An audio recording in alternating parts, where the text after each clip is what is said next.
we develop some sense of what matriarchal patterns of perception and thought really are. Only in this way can we glimpse and subsequently adopt a view of reality that reconciles the difference between the sexes.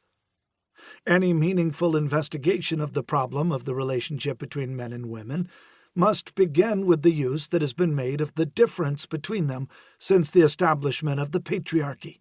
Fromm himself came to this realization as early as the end of the 1920s, after reading the works of Johann Jakob Bachofen, and as a result of conversations with the Baden-Baden physician Georg Grodek.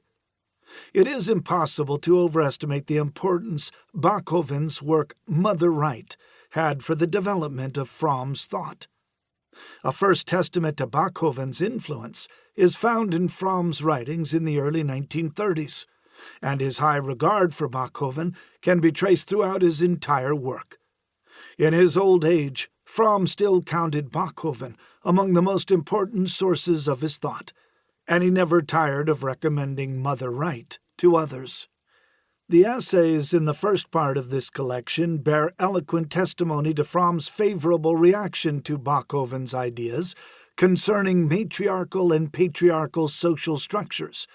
He not only demonstrates his enthusiasm for Bachofen's views, but also shows himself to be a prophetic thinker who recognized the central importance of his problems inherent in relations between men and women, which have become such a burning issue today. I should like to comment on two essays from Part 1 that are published here for the first time. Bachofen's discovery of the Mother Right was found posthumously in manuscript form in English among Fromm's professional papers. It was written in the mid-1950s as an introduction to a projected English translation of Bachofen's Mother Right that apparently didn't materialize at the time.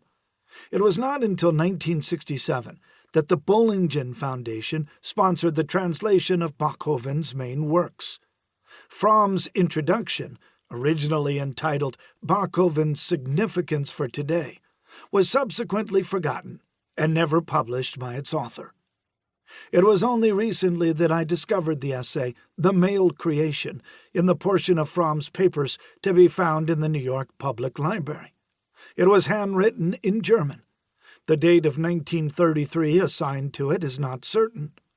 The manuscript's explicit mention of American as well as European culture leads one to suspect that the piece was written in the first few months after Fromm's emigration to the United States. In his later works, he returns again and again to the comparison presented in this essay between the biblical and the Babylonian creation myths. Matriarchal and patriarchal social structures determine relationships between the sexes in essential ways. Yet they are not the only determining factors. In the second part of the present volume, Fromm investigates whether there is a connection between sex and character. His essay of 1943 on this subject attempts to demonstrate that biological differences between men and women lead to certain characterological ones. His discussion focuses on the differing roles of male and female in sexual intercourse and the resulting characterological differences. These differences, of course, are intertwined with those produced directly by social factors, which are much stronger in their effect and can either increase, eliminate, or reverse biologically rooted differences. In 1948, Fromm added important passages to this essay, which are included for the first time in the version presented here. Fromm's second contribution to the subject of sexual differences and character bears the title Man, Woman, in its original form, a lecture he delivered in 1949. Published in 1951, it represents a theoretical departure from the essay Sex and Character, in that Fromm no longer attempts to deduce characterological differences between men and women from biological factors, but states in lapidary fashion that it is not true that the differences in the relationship between man and woman are essentially due to the difference in sex. What matters first and foremost is that it is a relationship between human beings, and this relationship is defined by the dominant social character at the time. The dominant social character of